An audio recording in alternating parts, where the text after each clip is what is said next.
But it's interesting you bring up these electric cars, because wasn't the electric cars connected with some of the world's fairs in the United States, or am I wrong? I think there was an electric car released, or at least shown at one of the fairs. I can't remember which one, but I do have some kind of memory floating around in there. But the World's Fairs, yeah, they released a lot of things at the World's Fairs. Like introduced, should I say, and this is what they look at. This is what these fairs look like. They look like they were remnants of the old world. Like these were the cities that they found still intact, right? So it looks like they've found them, they've cleaned them up, and they've run these fairs, which were just a way of introducing the new population, and we can get into that if you want, to the new paradigm, right? To how they're going to live, like to the point where some of these fairs, they had like little cards that you'd go around and you'd, for the kids, right? And they'd answer these questions, where does this person come from? What's this society? Blah, what's this? And it was just programming, right? It was a passport. I believe that was a passport. Yeah. The World's Fair passport, yeah. World's Fair passport, right? And so, a lot of food was introduced, like oats. All the cereals were introduced. All these names like Kellogg's and that, they all came from the World's Fairs. A lot of, like I said, that the technology we're given these days came from the World's Fairs. And so that's what they look like. They tell us all these World's Fairs, and these things covered acres. In one of them, there was one building, and under the roof was like 30 acres. One building. Like, we can't even really conceive of that today. Like, these things were immense. And the story is they were all built within 1 to 3 years. Most of them built within a year. And they tell us that they were just made of wood and stucco, right? They're just a bit of plaster. They weren't real. It was just really like a movie set. But the problem is a lot of these buildings are still standing, and they are solid stone. So yeah, they've used these to reintroduce the population to the new paradigm, and then they destroy the cities. And then that they do this to a lot of other cities, right? If you look back in time, just Google Great Fires. Like most cities were burnt to the ground, and this is concrete, glass, iron, right? Burning, and then they destroy these cities. And then the weird thing is a lot of these cities pop back up 20 years later, and they're rebuilt again. It's really strange. So yeah, that was the case with the Chicago World's Fair in 1893. Chicago burnt down in 1871, and then the Chicago World's Fair was to bring back Chicago, the rebuilding of Chicago, and which is highly interesting. Now there is some discrepancies with the Chicago Fair. I do think that it is possible that the Chicago Fair was a movie set and prop, but there were two others in different cities. In the second half of the 1800s, one in New York and one in Philadelphia, which I don't think anyone has really figured those out. But the same thing, it was built on 700 acres. Statues, cathedrals that were built, and they tore all those down and lit them on fire and destroyed them. But it's maybe a possibility, and I don't rule anything out. The Chicago World's Fair was some sort of movie set type of thing. Yeah. But it could have been. I'm just trying to think of the guy's name. I've lost it. But there was a movie maker back in the early 1900s and late 1800s who, oh gosh, I can't even think of a movie he's made, but he was doing sets with tens of thousands of people in them, like literally building cities and stuff. That's what we're told. So that's everything, like you said, everything's in the realm of possibility because we don't know, and that's one of the biggest flaws to learning, right? Is thinking because once you know, you're not going to question anymore, right? So and that's what autodidactic means. It means to be self-educated, right? Keep questioning. Don't just take people's word for it, because the truth is most people's truth is just someone else's opinion.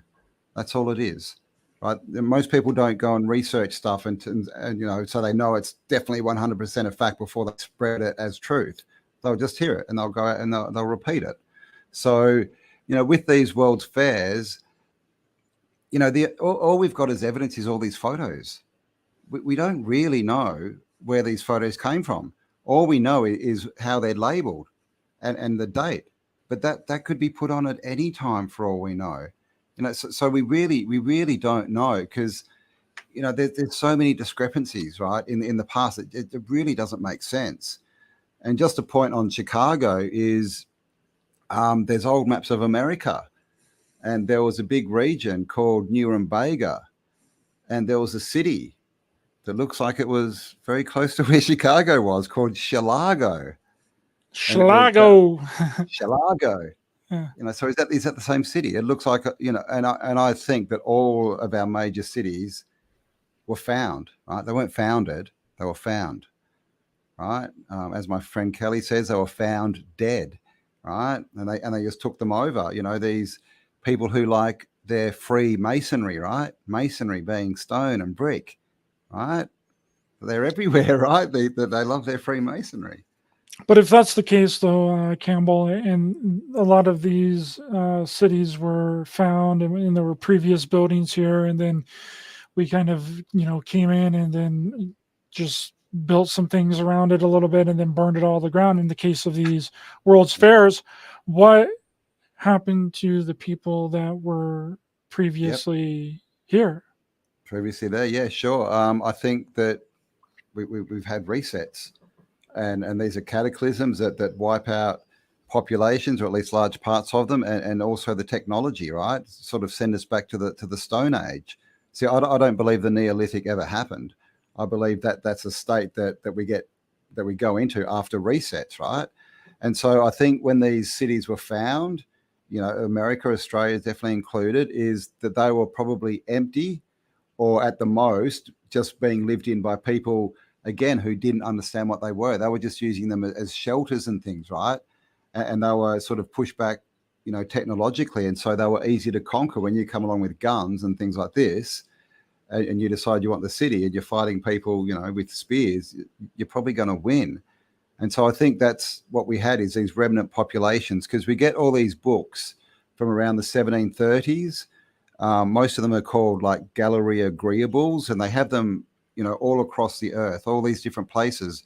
And when you look at them, it looks like a book where they've gone out exploring and they're reporting back on what they've found. They show these cities, they show like aerial views of them, and like all mapped out where everything is. They name the buildings and they tell you about the inhabitants that were there. And so it really looks like there was, a big cataclysm back in the 1600s sometimes that sort of took decades to get over, and then at the end of that, unfortunately for us, it looks like the nefarious ones kind of got the leg up, and they went out exploring the realm, and they were reporting back, this is what we found, this is what we found, this is what's here, this is what's here. And then the ones in control went, oh, okay, cool, all right, 100 chips out there, let's take that over, let's take this over, and they just went back and reclaimed the world, basically, right? That's what it looks like, in my opinion. Yeah, it's really strange. And the only conclusion that I can really come to is that if it doesn't have anything to do with the destruction of previous buildings, which I think is a possibility for a few of them, definitely the Philadelphia and the New York one, but what you were mentioning earlier, this cultural impact of these fairs, right? Introducing things that people had never seen before or ever used before, right? Like what you were mentioning, you had to have a passport to get into these fairs. You had to write down your name, your date of birth, where you lived, your address, to get into these fairs. You'd have to fill out paperwork, right? give them your name and birthday, which sounds like a consensus to me. That's what they do in QR codes. Exactly. And we've taken that and it's just turned into something else, right? And that was the first time in history that anything like that had ever happened, which is an introduction into what we do now. And we also had from looking into, we had like staged fights, right, between Native Americans and cowboys with like real guns, right? We had Yes. moving sidewalks. They had Yep. these, which is, this one is Human really, really, farms. I mean, human zoos. Like literally, they'd set up these different cultures and they'd dress them up and give them all the stuff, and that would be a display. But why is that? That's so that it's to indoctrinate people. Oh, this is what people from here look like. This is what people from here look like. So yeah, it's interesting. And just as a side point, all of these World's Fairs, all of them, like check out the statues, check out all the iconography and all the facading on the buildings.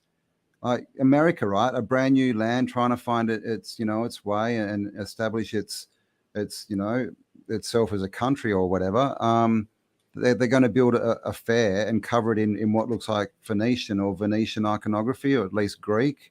It's got nothing to do with America at all. You don't see anything, and that's very strange. And then you see that same pattern repeated in Australia and Europe and all these different places. Because again, World's Fairs happened everywhere. We had them in Australia. We had 4 or 5 in Australia. They were throughout Europe. I think France had something like 5 in like 20 years. It's really weird. yeah. And we were also told from the ones in the United States that they transported 50 million people in a train, in trains and in rail trains to these World's Fair, right? Yeah. But the country only had like 100 million people at that time. So you're telling me that half the United States population are at these World's Fairs? Yeah. Like, where are they staying at? Well, this is the thing. Where are all the toilets? Where are all the toilets, Ryder? Really? Like millions of people? Where are all the toilets? They should be everywhere. Where's all the food? And like I said, where's all the accommodation? And that's not even to mention the transport. And we know that back in the day, transport, because they tell us people came from, Europe and stuff. Oh, that's like a 3 or 6 month bloody ship journey back in the 1800s, right? And you're telling me Right. all those people made it? All Yeah, those people that were traveling from Europe made it? yeah, with their best clothes, with their fineries, right? It doesn't make a lot of sense. And No that catastrophe happened when all those people were trying to get to the United States from Europe. nah, Nothing happened. They all just catastrophe, magically made it. catastrophes only happen on boats when you've got all the world's bankers on them, didn't you know? Yep. Titanic, baby. Yeah, man. I mean, it's the same thing with airships, right? Like that's another thing we see from the old world is all these airships everywhere. And I always had this concept that an airship was just the little room you see hanging underneath, right? You see this massive balloon and like this room that maybe 10 people can sit in. And so you think, well, that they weren't very economical. That was a bit of a silly idea. But you look into them and you find out that's not the case. These had floors inside the balloon part. And we're talking they had luxury rooms, they had dining rooms, they had kitchens, they had all this stuff. They had viewing platforms. Some of them had like planes attached to them and landing strips on them and all this stuff. And they were everywhere.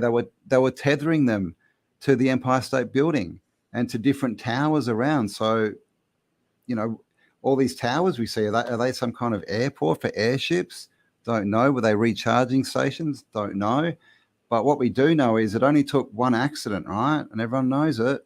The Hindenburg, which, by the way, was caught on film. One accident, no more airships. You're not allowed to use them at all. Sorry, they're banned. But we have aeroplanes today. And how many aeroplanes have crashed? But they're still not banned.